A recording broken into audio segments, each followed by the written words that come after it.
So, who wants to talk about some of that must have brewing kit? Let's do it.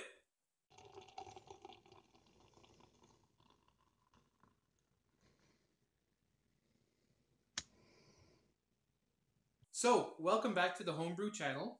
My name is Tim, and today I thought we would talk about some kit. So, I thought I would just touch on some of the kit that isn't necessary but will make your life a lot simpler. And I wanted to start with this little piece right here. I will show it to you in a second. I am an electric brewer, and electricity and liquid, as we know, don't go well together. So what I have is these lovely little beasties right here. These came from the US because for whatever reason here in Canada, I was never able to buy this. It's like they don't exist here. I don't know why.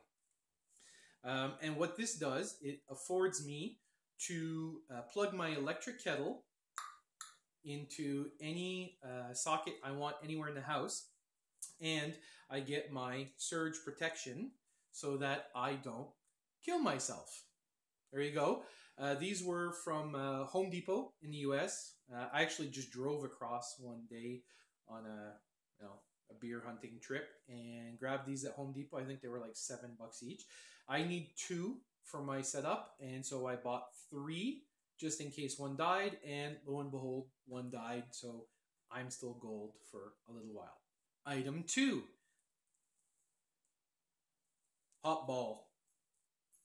Okay, you can fit about 2 ounces into this little puppy, and what this does is it allows you to dry hop your beer either in a bucket or directly in the keg without worrying about a muslin bag, if you will.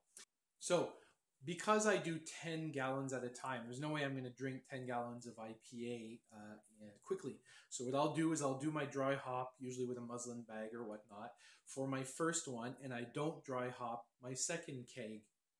What I do is I save the keg for the day I'm getting ready to serve. I will dry hop directly in the keg.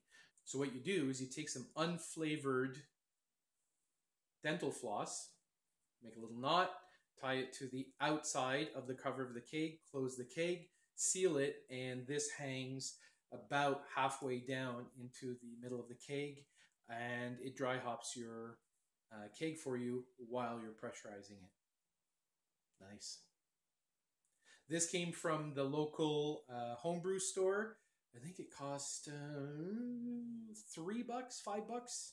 Don't remember. It was actually more to ship it than anything else. So I actually just purchased it alongside a bunch of other things just to save on the shipping. Okay, so next on the list is this scale. Okay, now this is what is referred to as a postal scale. And the reason this is interesting is, look at that. So what that does is it allows me to put an entire bucket of grain on here, and I can move the screen away from the bucket, and allows me to measure my grain quite simply because the bucket, is bigger than the base here, but it doesn't hide the screen, and I can do in grams, kilograms, ounces, kilograms/ounces. It's really phenomenal. These are going to be harder to track down. You can get them on Amazon. I think it cost me $35. But I use this to do all my grain, and then later on in the same session, I use it to do my hops. Okay, next on the list, Hop Spider. Now, you can use just muslin bags or what have you to do your hop additions in your brew, in your boil. Because I use a wort chiller, I don't want it getting all gunked up with hop particles, and so drop that puppy in there, filter it all out, pull it when you're ready. This was actually fairly expensive. If I recall, it was about $70. I think I got it on special on like a one-day flash sale, which I'm glad. I'm glad I have it. I'm glad I got it on special. They are really expensive. You can make them yourself. I actually purchased all this metal mesh, and I purchased a bunch of this stuff, and a year later I still hadn't assembled it. So there you go. So bought one of these. Okay, so last on the list is this wort chiller. Now, I had an immersion chiller before, and it worked fine for a 5-gallon. Once I got into a 10-gallon, it was taking like 45, 50 minutes to cool my wort. I got this. I think I bought it with probably like 10 other people that bought various wort chillers. I think we paid about $80 for it. I'm probably getting half of these prices wrong. Whatever it was worth its weight in gold. So I can get 10 gallons of boiling hot, like scalding wort, down to beer yeast pitching temperature in the length of this thing. So 15 seconds after I've started my pump, I can watch the temperature go down to the temperature I want, and then I just send it from here directly into my carboy. It aerates the beer for me, and it's at the right temperature, and I've probably saved about 50 minutes on my brew date at that point. Okay, so the last thing I wanted to mention is this little puppy, and I cannot for the life of me, I keep wanting to call it a spectrometer, but I think that's probably because I watched some sci-fi show yesterday. I cannot remember what it's called. So what this does is at the end of your brew, you don't have to do that little spinny thing. Oh, I can't remember any terms today, to find out the gravity of your beer. So what you do is there's a little glass blade on there. Okay, so what you do then is I take a sanitized spoon, I scoop out some beer that's cooled, drop it on there on the glass, close it, and then you get some sunshine or some light in there, and you're going to look in the end here, and this has a scale inside. It's like looking through binoculars, except for there's a scale on the inside, and what it does is it measures the sugar that's in the in your beer that is about to be fermented, and it will tell you if your beer is like a 1056, 1065, 1048, etc.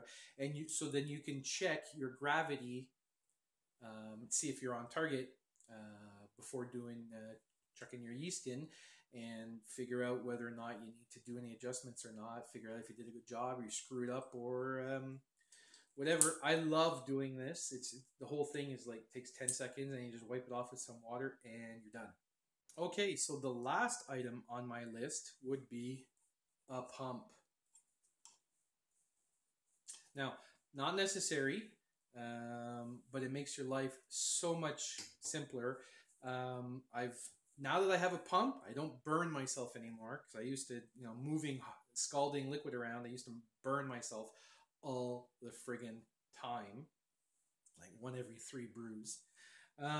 And what this does, it allows you to move your sparge water, move your mash water, and it allows me to push my beer through the wort chiller and get it out to my carboy in minutes. And there you go. That also probably cost me, $60. I don't remember. Wow, I'm really terrible at these prices, but that wasn't the goal. I wasn't here to talk about money. I was here to talk about kit. And if I didn't have a pump, I'm not really sure how I would be able to use my wort chiller at all. So there you go.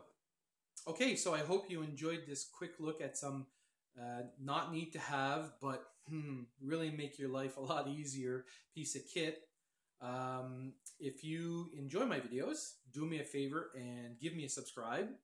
Give me a thumbs up, because it lets me know people are actually watching my videos, and it kind of encourages me to want to do more. If you have any questions or comments, I'm going to try and put everything in the description below. And if you want to partake in a conversation, maybe leave me a comment. And otherwise, have a great day. Some of the beer, when it's cool, just pour it on there and you close it just like you would a scientific